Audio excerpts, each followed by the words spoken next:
ನಗರಾಭಿವೃದ್ಧಿ ಪ್ರಾಧಿಕಾರದಲ್ಲಿ ನಡೆದಿರತಕ್ಕಂಥ ಬ್ರಹ್ಮಾಂಡ ಭ್ರಷ್ಟಾಚಾರದ ಬಗ್ಗೆ ಮಾನ್ಯ ಲೋಕಾಯುಕ್ತದಲ್ಲಿ ಪ್ರಕರಣ ದಾಖಲು ಮಾಡಿದರು. ಲೋಕಾಯುಕ್ತ ಸಂಸ್ಥೆ ರಾಜ್ಯ ಸರ್ಕಾರ ವ್ಯಾಪ್ತಿಯಲ್ಲಿ ಬರೋದ್ರಿಂದ ಮತ್ತು ಮಾನ್ಯ ಮುಖ್ಯಮಂತ್ರಿಗಳೇ ಮೊದಲನೇ ಆರೋಪಿ ಆಗಿರೋದ್ರಿಂದ ಈ ಪ್ರಕರಣ ಸಿಬಿಐ ಕೊಡಬೇಕು ಅಂತೇಳಿ ನಾನು ಮಾನ್ಯ ನ್ಯಾಯಾಲಯಕ್ಕೆ ಉಚ್ಚ ನ್ಯಾಯಾಲಯಕ್ಕೆ ಅರ್ಜಿಯನ್ನು ಸಲ್ಲಿಸಿದೆ. ಅದರ ವಿಚಾರಣೆ ಈ ದಿನ ಇದೆ. ಈ ದಿನ ನಮ್ಮ ಅರ್ಜಿಯನ್ನು ಪರಿಗಣಿಸಿ ಮಾನ್ಯ ನ್ಯಾಯಾಲಯ ಈ ಪ್ರಕರಣ ಸಿಬಿಐ ವಹಿಸುವಂಥ ಸೂಕ್ತ ಆದೇಶ ಮಾಡುತ್ತೆ ನನ್ನ ನಿರೀಕ್ಷೆ ನಮಗಿದೆ.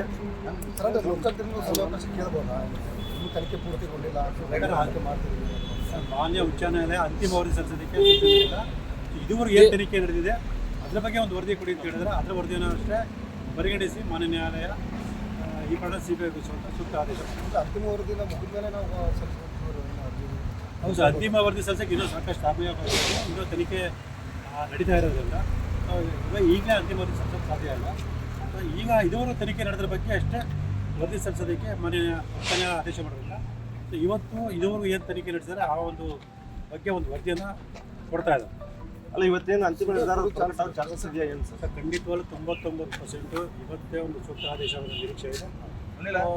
ಒಂದು ಭಾಗ ಮಾನ್ಯ ನ್ಯಾಯಾಲಯ ಏನು ತೀರ್ಮಾನ ತಗೊಳುತ್ತೆ ಅನ್ನೋದನ್ನ ಕಾದು ನೋಡಬೇಕಿತ್ತು ಸರ್. ಖಂಡಿತವಲ್ಲ ಸರ್, ನಾನು ಮುಖ್ಯಮಂತ್ರಿ ಪ್ರಕರಣ ಹೇಳ್ತಾ ಇದ್ದೀನಿ. ಸಿದ್ದರಾಮಯ್ಯ ಒಬ್ಬರ ವಿಚಾರ ಸಂಬಂಧಪಟ್ಟ ನಾವು ಹೋರಾಟ ಮಾಡ್ತಿಲ್ಲ. ಸಿದ್ದರಾಮಯ್ಯರ ಪ್ರಕರಣ ಉದಾಹರಣೆಗೆ ಇಟ್ಕೊಂಡು ಮೈಸೂರು ನಗರಾಭಿವೃದ್ಧಿ ಪ್ರಾಧಿಕಾರದಲ್ಲಿ ಸಾವಿರಾರು ನಿವೇಶನಗಳ ಅಕ್ರಮ ವ್ಯವಹಾರ ನಡೆದಿದೆ, ಸಾವಿರಾರು ಕೋಟಿಗಳ ಅಕ್ರಮ ವ್ಯವಹಾರ ನಡೆದಿದೆ. ಇದೆಲ್ಲರ ಸಮಗ್ರ ತನಿಖೆ ನಡೀಬೇಕು ಅಂತೇಳಿ ನಾನು ಮನವಿಯನ್ನು ಮಾಡಿಕೊಟ್ಟಿರುವಂಥದ್ದು ದೂರದರ್ಶನ ಸಲ್ಲಿಸಿರೋದು.